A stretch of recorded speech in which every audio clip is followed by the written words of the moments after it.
All right, let's talk about starting a career in project management. Today, we are going to cut through all of that noise out there, and I mean all of it, to figure out what it really takes to get going. So let's just dive right in. So, if you're just dipping your toes into project management, I'm going to go out on a limb and guess you're feeling, well, a little bit overloaded, right? Look, that is completely normal, I promise. Everybody hits that exact same wall when they start.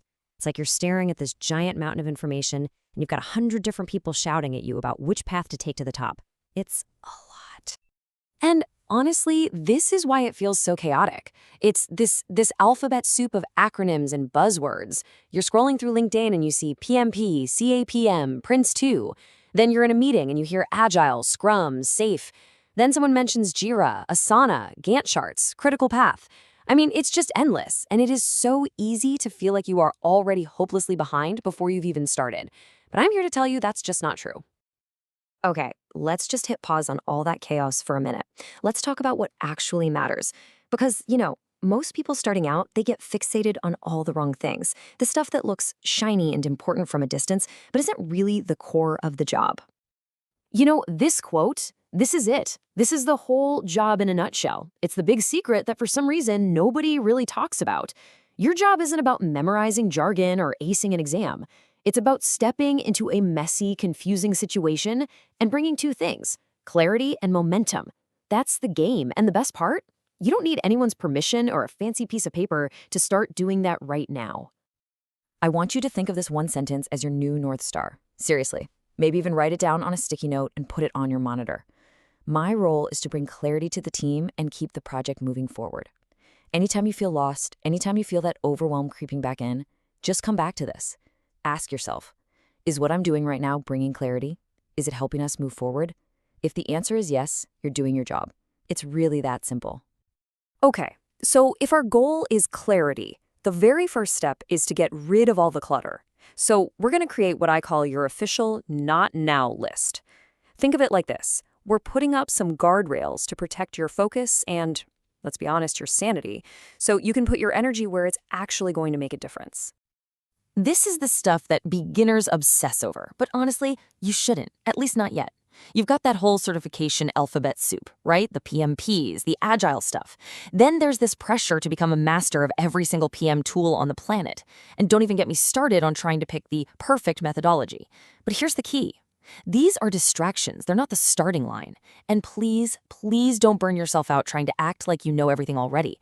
A simple, clear question is 1,000 times more valuable than a confident, wrong answer.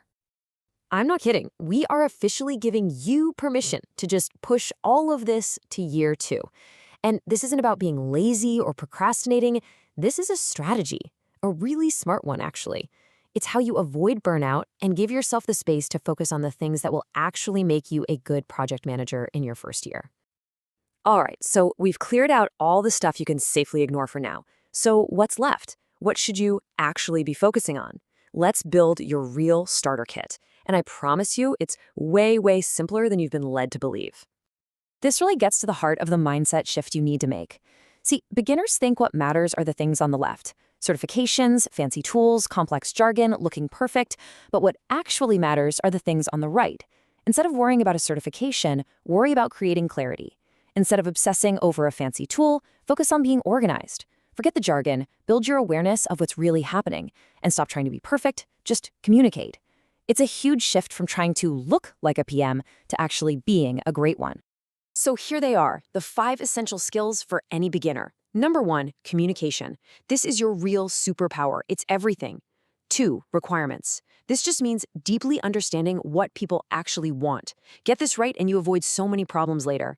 3, scheduling, but the beginner version. We're not talking complex Gantt charts here. We're just talking what needs to be done, when does it need to be done, and who is doing it. Simple.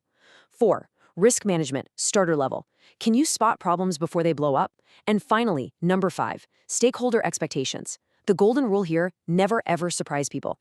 Keeping everyone in the loop builds trust, and trust is basically the currency you operate on as a PM. Man, I love this quote because it is just so, so true.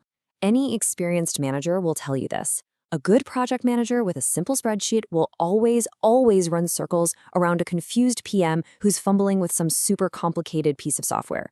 You know why? Because simplicity demonstrates understanding. It shows you've grasped the core of the problem. Your tools are there to help you think, not to do the thinking for you.